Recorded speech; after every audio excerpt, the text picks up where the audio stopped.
বিষয়। এই ফ্যাসিবাদের সমাজের টেকিংবাড়িদের রাজনীতি ছিল।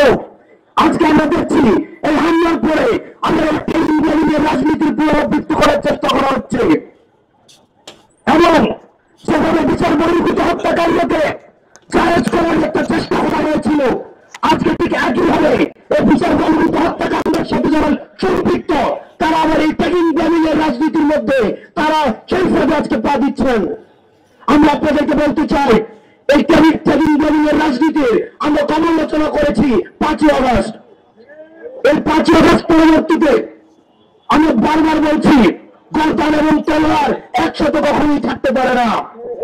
ঠিক একইভাবে 5ই আগস্ট পরবর্তী বাংলাদেশে এই ফ্যাসিবাদ বিরোধী শক্তি এবং যারা ফ্যাসিবাদের পক্ষে ছিল তারা কখনোই একসাথে থাকবে না। আপনি যদি 5ই আগস্টের পক্ষে থাকেন, আপনি যদি জুলাইয়ের অভ্যুত্থানের পক্ষে থাকেন, আপনি যদি ফ্যাসিবাদ বিরোধী শক্তি হয়ে থাকেন, তাহলে আওয়ামী লীগের যে ষড়যন্ত্র রয়েছে, আওয়ামী লীগের যে কালচারাল হিসাবগুলি রয়েছে সেগুলির বিরুদ্ধে এই 5ই আগস্ট পরবর্তী সময়ে আপনার সুস্পষ্ট এবং দৃশ্যমান অবস্থান বজায় রাখতে হবে। রয়েছে সেই মতপার্থক্যগুলো সমাধানের জন্য আমাদের টপিক অফ ডিসকাশন আমাদের উন্মুক্ত রয়েছে। আমরা ডিসকাশনের মধ্য দিয়ে আমাদের এই মতগুলোকে আমাদের ঐক্যমত্যে আমরা পৌঁছাবো এবং সবাইকে আহ্বান জানাবো আমাদের যে ফ্যাসিবাদ পরবর্তী যে সংগ্রাম, এই দীর্ঘমেয়াদী সংগ্রাম আমাদের অব্যাহত রয়েছে। যতদিন না পর্যন্ত আমাদের যে রক্তের দায়ভার, আমাদের যে দায়িত্ব, শহীদদের প্রতি যে আমাদের কৃতজ্ঞতাবোধ, আহতদের প্রতি যে আমাদের দায়িত্বশীলতা, সেটি যতদিন না পর্যন্ত আমরা বাস্তবায়ন করতে পারছি ততদিন পর্যন্ত আমাদের এই লড়াই এবং সংগ্রাম অব্যাহত থাকবে। যারা বসবাস করে তারা সবাই বাংলাদেশী।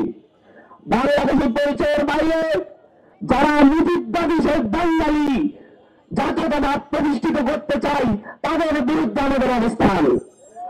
আমাদের এই বাংলাদেশের মানুষ একটি পরিচয়ে জন্ম নিয়েছে, তারা বাংলাদেশ ভূখণ্ডের নাগরিক, তারা বাংলাদেশী। আজকে আমরা জুলাই গণ অভ্যুত্থান, যেই জুলাই গণ অভ্যুত্থান ঘটেছে বাংলাদেশী পরিচয়ে, সেই মুজিববাদী বেঙ্গলি জাতীয়তাবাদ পরিচয় নয়। এই বাংলাদেশে আজকে আমাদের সেই জুলাই গণ অভ্যুত্থানকে কেন্দ্র করে বাংলাদেশের দল মত নির্বিশেষে যে কোনো জাতি হত্যা সকল মানুষ একসাথে এক কাতারে দাঁড়িয়ে ফ্যাসিস্ট হাসিনার বিরুদ্ধে লড়াই করেছে। কিন্তু আমরা জুলাই গণ অভ্যুত্থানের পরবর্তীতে দেখছি বিভিন্ন ধরনের নামধারী ছোট ছোট সংগঠন নাম দিয়ে আমাদের এই একতাকে ধ্বংস করার প্রচেষ্টা চালানো হচ্ছে। আমাদের যে ঐক্য গড়ে উঠেছে সেই ঐক্য ভেঙে দেওয়ার চেষ্টা করা হচ্ছে। বাংলাদেশের এই একতাকে যারাই ধ্বংস করতে চেষ্টা করবে, যারা আমাদের এই ঐক্যকে বিনষ্ট করার চেষ্টা করবে, তাদের বিরুদ্ধে আমাদের অবস্থান। আমরা ফিরে যাইনি মুক্তিযুদ্ধ মঞ্চ নামে, হৃদয় বাহিনী নামে, হৃদয় একাত্তর নামে বিভিন্ন ধরনের ছোট ছোট সংগঠন গড়ে তোলে এদেশের মানুষের মত প্রকাশের অধিকার কেড়ে নেওয়ার জন্য আওয়ামী লীগ ছাত্রলীগ কি ধরনের হামলায় লিপ্ত হয়েছিল। আমরা জুলাই গণ অভ্যুত্থানের পরবর্তী সময়ে দেখছি সেই মুক্তিযুদ্ধ মঞ্চের মতো নামধারী কিছু সংগঠন বেঁচে উঠছে, যারা আমাদের জাতীয় ঐক্য বিনষ্ট করার জন্য দেশি বিদেশি শক্তির হাতের খেলোয়াড় হিসেবে ব্যবহৃত হচ্ছে। বাংলাদেশের মানুষ বাংলাদেশের পরিচয় ঐক্যবদ্ধ থাকবে এবং এই একতাকে বিনষ্ট করার জন্য যারাই চেষ্টা করবে তাদের বিরুদ্ধে ইস্পাত কঠিন দৃঢ় ঐক্যবদ্ধভাবে প্রতিরোধ করে দেবে। ধন্যবাদ সবাইকে।